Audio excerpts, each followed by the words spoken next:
Murali Krishnan, who's the president of Xiaomi India, who's talking to us about the new launches for the company. Let's go across and take a look at this.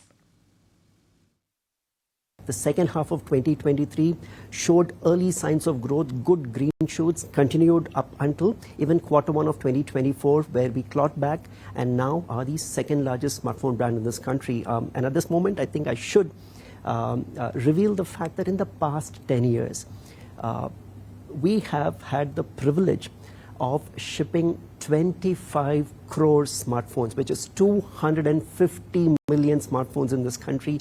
And not just that, 35 crore total devices shipped. That's 350 million devices across various categories shipped in the last 10 years. What an experience it's been.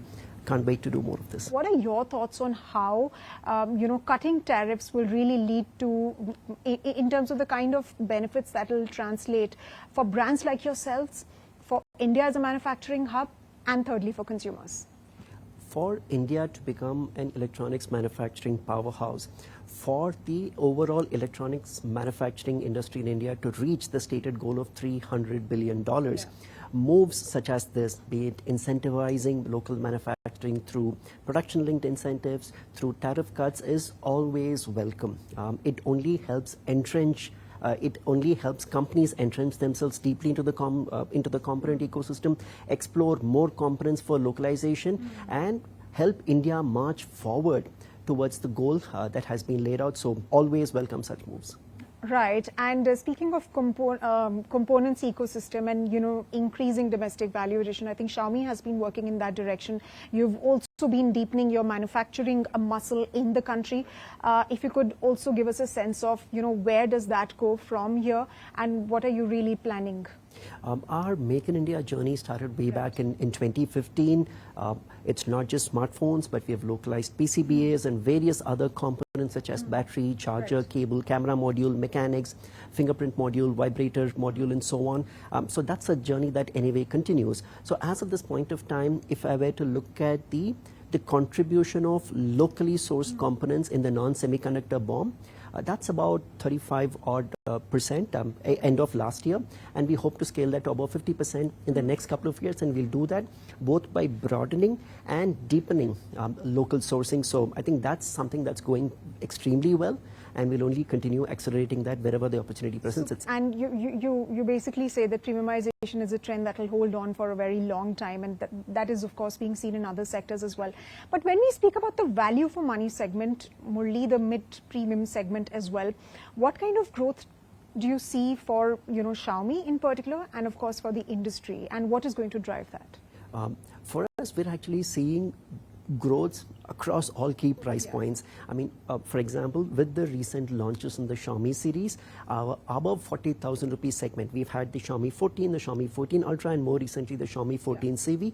So above 40,000, historically we've had fairly low presence, but in 2024 we've started making a difference to that segment, and there is a certain audience which truly loves our proposition.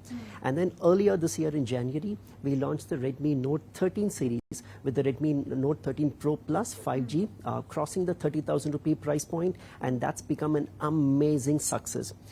In the mid-level price point between, let's say, 15 to 20,000 or 10 to 20,000, especially in the 10 to 15,000, if I were to take an example, last year we launched the Redmi 12 5G, which was an absolute chart buster. The way we see this is the 10 to 20,000 segment is no doubt, needless to say, the largest contributor in terms of price bands in the market, and it will probably amongst the fastest growing even for us. Right. And what is the kind of growth that one can expect from Xiaomi? If you could give us some tentative, number or some sort of a benchmark that you've held up for yourself. So let me do this in two different parts. One is short term, one is very long term, right? In the short term, if Q1 is any indication, Xiaomi has grown substantially faster than the market. I think it was the Canalys report, which said that the market grew by 15% in volume in Q1, and Xiaomi, amongst the top 5 smartphone brands, has been the fastest growing at almost 29%. So we're growing substantially faster than the market, and we expect that trend to continue through this year. But more importantly, like I said, you know what, we see this as us being able to create 10 years of tomorrow, being the makers of magic.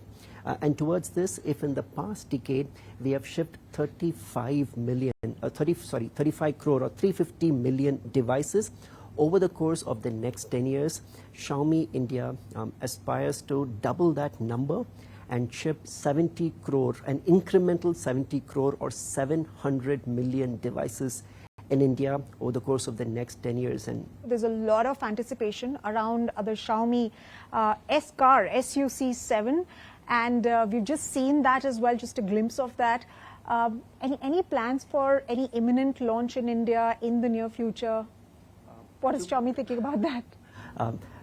To clarify, the Xiaomi SU7 was showcased today merely as a showcase to demonstrate the power of the human into car, into home ecology, which is the philosophy that Xiaomi is pursuing. Our co-founder, CEO and chairman, Mr. Lei Jun, has very clearly said for the next 3 years, the Xiaomi car strategy would be focused on the China market. All right, If you like this video, then like, share and subscribe to ET Now.